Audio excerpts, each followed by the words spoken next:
The world often tells us that the ideal person thrives in social settings. You know the type, always the life of the party, energized by constant interaction and never turning down an invitation. If you're not like that, if you prefer being alone, enjoying your own company rather than hosting guests or attending events, you might feel like something's wrong with you. People might tell you that you need to be more social, that you're missing out.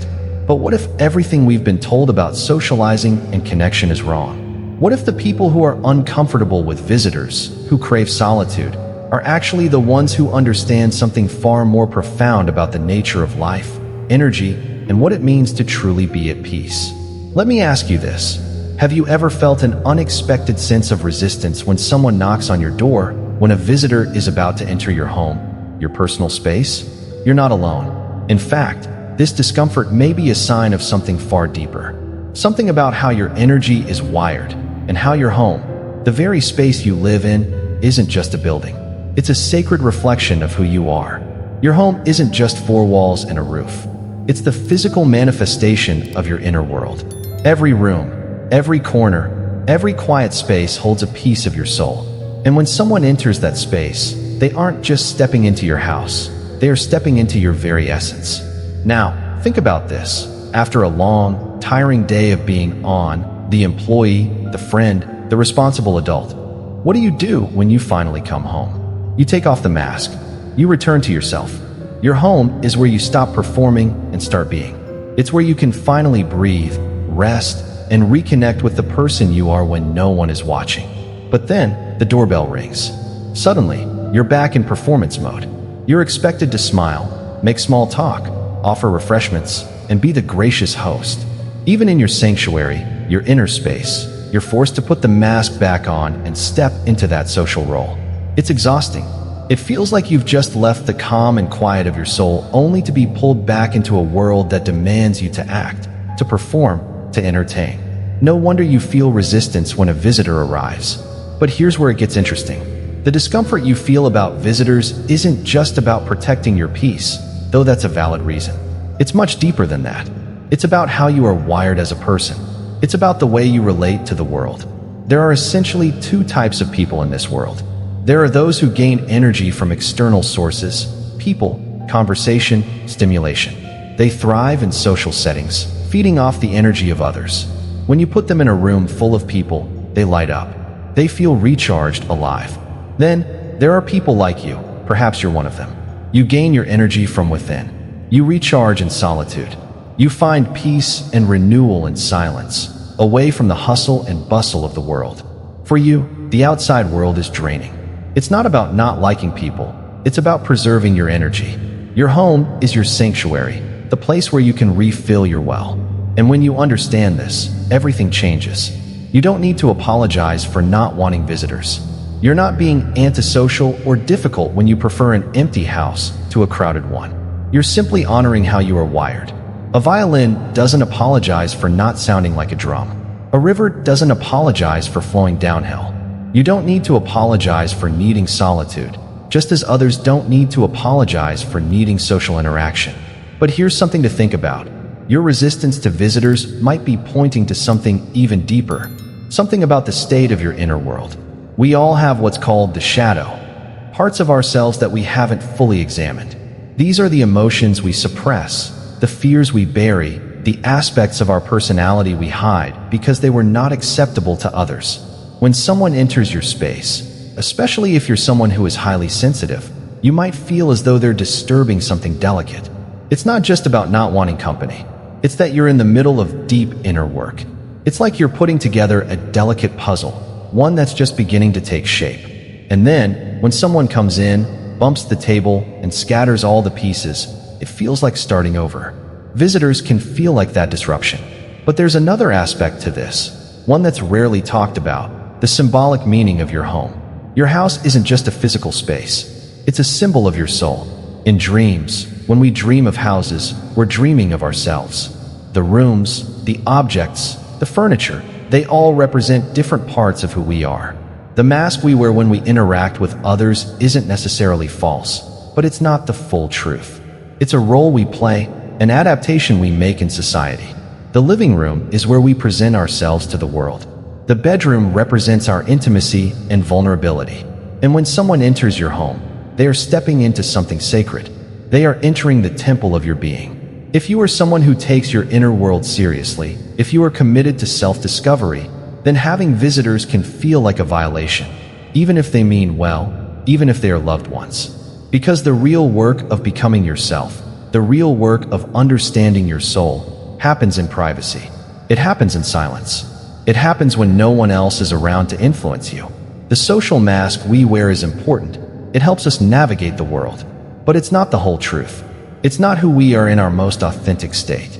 And yet, society pushes the idea that we should always be available, always open, always ready for company. But some of us are built for different work. Some of us are meant to go deep, not wide. We are not the people who need constant interaction to feel alive. We need solitude to understand ourselves. So, when you feel that resistance to visitors, don't beat yourself up. Don't think there's something wrong with you. You're not being selfish or antisocial. You're simply listening to your soul. You're honoring your need for peace, for reflection, for renewal. Solitude is not an escape. It's a vital part of who you are. It's where you protect your energy, recharge your spirit, and reconnect with your true self. The inner work of solitude and the wisdom of boundaries. Now that we understand the deeper significance of solitude and the discomfort many feel with visitors, let's dive deeper into what this resistance really reveals. Because there's a crucial truth that often gets overlooked. The need for solitude is not just a preference. It's a vital part of our personal growth. You see, when you're alone, when you're not performing or answering to others, you create the space to do what I call the inner work. This is the work that happens in silence, when there's no one else around to distract you from the deepest parts of your psyche. This is where the real transformation happens, where we explore the parts of ourselves that we've kept hidden, sometimes without even realizing it. In the stillness, you're able to confront what I like to call the shadow. The shadow represents all the aspects of yourself that you've buried, the parts that you've either repressed or never fully accepted. Maybe it's the parts of your personality that you've been told were unworthy, or the emotions you've suppressed because you've been taught not to express them. Solitude gives you the space to sit with these aspects of yourself, to understand them, and ultimately, to integrate them into who you truly are. Imagine this. You're working on a complex puzzle, one piece at a time, slowly seeing the bigger picture emerge. But what happens if someone knocks over the table, scattering all the pieces? Everything falls apart. That's what visitors can feel like when you're in the midst of this deep work. The constant interruptions, even if they are well-meaning, can cause you to lose your sense of direction and clarity. When you're alone, there's no one else's energy to influence your own. You are free to explore your thoughts, to confront your fears, to reflect without judgment. There's something sacred in this process, something that many people who thrive on constant social interaction may never fully understand. It's not that you don't value human connection. Far from it. It's that in the silence, you can hear your own voice more clearly. In the absence of external noise, you are better able to hear the whispers of your soul. But here's where the real wisdom lies: boundaries. As simple as this concept may sound, boundaries are one of the most powerful tools we have in protecting our peace and our energy. When you resist visitors, when you say no to social invitations, you are setting a boundary. And boundaries are not just about protecting yourself from external intrusions. They're about protecting the sanctity of your inner world. Your energy is precious, and by setting clear boundaries, you are affirming the importance of your personal space and time. Setting boundaries is often viewed as selfish or rude in a world that constantly expects people to be available. If you say no to an invitation, or if you choose to spend an evening alone rather than hosting guests, you might feel guilty. You might think that others will judge you, or that you're being difficult. But the truth is, boundaries are an act of self-respect. They're a way of saying, I honor my own needs. I honor the space I need to recharge and reflect. The world we live in today is filled with constant stimulation. From the moment we wake up, we're bombarded with notifications, messages, emails, and the demands of others. Everyone wants something from us: our attention, our time, our energy. This constant demand can leave us feeling depleted, scattered, and disconnected from ourselves. We can end up running on empty, giving pieces of ourselves away without ever replenishing what we've lost. In the midst of all this noise, solitude becomes a rare and precious commodity. It's not about escaping life. It's about recharging so that we can show up more fully when we do interact with the world. Think of solitude as a form of self-care. Just as the body needs sleep to rest and rejuvenate, the soul needs silence to grow and reconnect with its true essence. Here's a crucial point. Solitude is not loneliness. There's a difference between being alone and feeling lonely. Loneliness is an emotional state, often driven by a sense of isolation or disconnection. Solitude, on the other hand, is an intentional choice, a conscious act of retreating from the world to reconnect with yourself. In solitude, you are never alone because you are in the company of your own soul. Some might argue that we need to constantly interact with others to maintain relationships, but I believe that in order to truly connect with others, we first need to connect with ourselves. Only when we are at peace with who we are, when we've spent the time to understand ourselves and our own needs, can we offer a genuine connection to others. Without that connection to ourselves, we may only offer a version of us that is performing, a version that is trying to please, trying to be what others expect us to be. And while relationships and connection are important, it's essential to recognize that we all have different needs when it comes to human interaction. Some people thrive in large groups, constantly surrounded by others, while others find their energy depleted in such settings. Both are valid. Just because someone needs solitude doesn't mean they are antisocial or broken. It simply means they are honoring a different rhythm, a rhythm that requires quiet, introspection, and space. So, when that familiar feeling of resistance arises, when the doorbell rings and you feel that tug to retreat, don't feel guilty. Don't apologize for your need for silence. Instead, take a moment to honor that need. Acknowledge that your soul requires space to breathe, to reflect, and to grow. You have the right to say no. You have the right to protect your solitude. The next time someone asks you to open your door, to be available, and you feel that familiar resistance, don't feel pressured to explain yourself or justify your actions. Simply honor the truth that your energy is precious and that solitude is not a luxury. It's a necessity. You're not rejecting life. You're simply honoring the sacred space within yourself that requires quiet to thrive. Embracing the wisdom of the hermit and the power of self-awareness. Let's take a moment to reflect on the profound concept of the hermit, an archetype that appears across cultures, stories, and myths. The hermit is often portrayed as someone who lives alone, retreating from the hustle and bustle of society, seeking wisdom in solitude. But far from being a figure of failure, the hermit is often seen as the wise one, the person who knows that deep inner work and spiritual understanding can only be cultivated in the quiet of the self. In a world that is constantly connected, constantly busy, and always in motion, the hermit provides a powerful counter-narrative. We are taught that the more connected we are, the more we socialize, the more fulfilled we will be. Social media, 24/7 messaging, and the endless demands on our time suggest that being available and constantly on is the mark of success. But what if true success, true fulfillment, comes from knowing how to be alone? What if, like the hermit, we are meant to find wisdom in silence and peace in solitude? The truth is, we live in an age where the pressure to be constantly available is at an all-time high. Our phones, our social media profiles, our emails, they all create an unrelenting demand for our attention. But this constant connectivity comes at a cost. It can lead to burnout, exhaustion, and a deep sense of disconnection from ourselves. We forget that the soul needs silence just as the body needs sleep. Without periods of quiet reflection, without moments of solitude, we lose touch with our true nature. Solitude isn't an escape from life. It is an essential practice for self-awareness, for growth, and for understanding the deeper layers of our being. It is in these moments of stillness that we reconnect with the voice within us, the one that is often drowned out by the noise of the external world. Now, let's talk about the power of self-awareness. When we resist visitors or say no to social obligations, we are not rejecting life. We are actually embracing it in a deeper way. We are choosing to honor our own rhythm, to listen to the inner voice that tells us when we need to rest, when we need space, and when we need time to reflect. This act of listening to our own needs is an act of self-awareness, and self-awareness is the foundation of personal growth.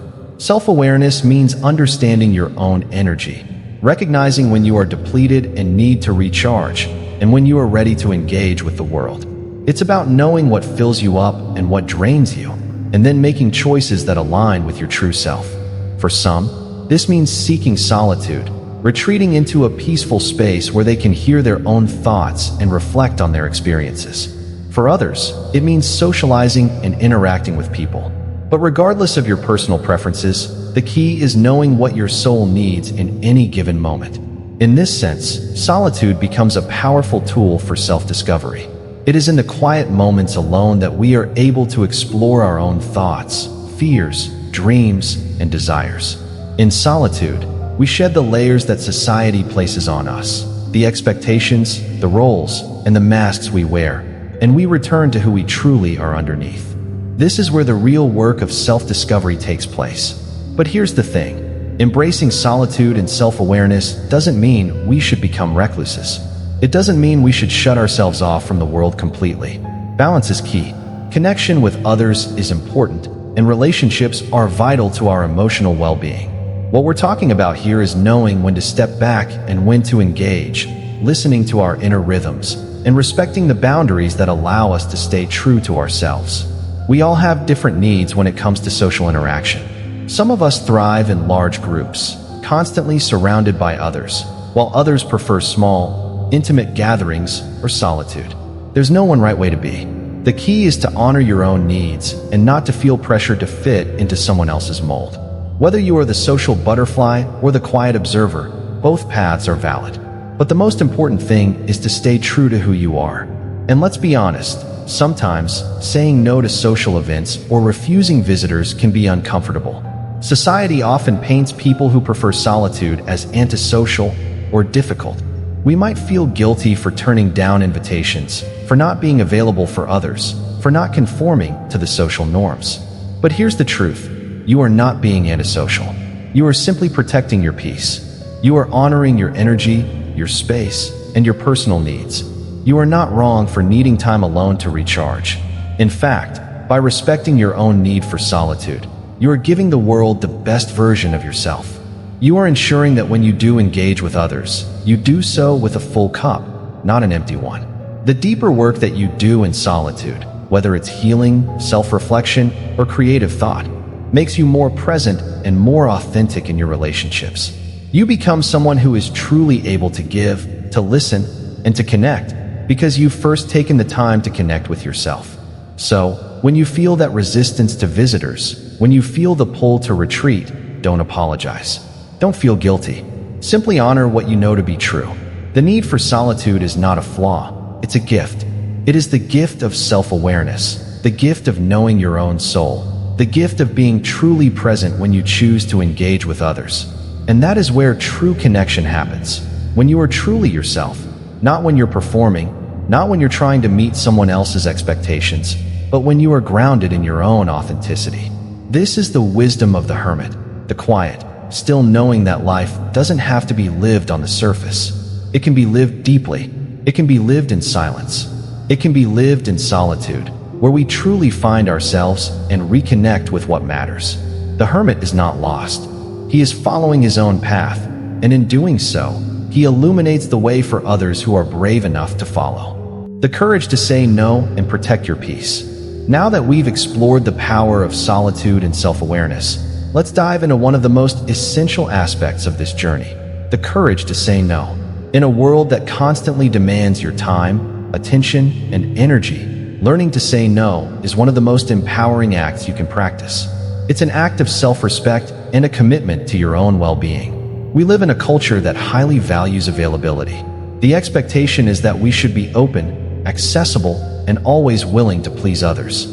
Social norms dictate that we should always entertain, always host, always show up for people, no matter how we're feeling. This pressure to always be on can be overwhelming. And yet many people are reluctant to turn down invitations or refuse visitors because of the guilt that accompanies saying no. But here's the truth. Saying no is not selfish. In fact, it is one of the most selfless things you can do. When you say no to something that doesn't serve your well-being, you are preserving your energy and protecting the space that allows you to show up as your authentic self. You are choosing to honor your own needs, and by doing so, you are actually giving others the gift of a more present and fulfilled version of you. It's important to remember that boundaries are not barriers. They're not walls that shut people out. Boundaries are protective measures that ensure you can remain grounded in your true self, even in a world that constantly demands your attention. Setting boundaries isn't about isolating yourself or rejecting the people around you. It's about creating a healthy space where you can exist in a way that feels true to you, without being overwhelmed or depleted. Think about it. When you are constantly saying yes to others, constantly accommodating, constantly opening your door to visitors, you are running the risk of losing yourself in the process. You are abandoning your own needs in favor of meeting the expectations of others. But when you say no, you are affirming that you matter. You are affirming that your peace, your energy, and your inner world are worth protecting. This is a crucial point. Saying no is not about rejecting people. It's about protecting your inner space. The people who truly care about you will understand.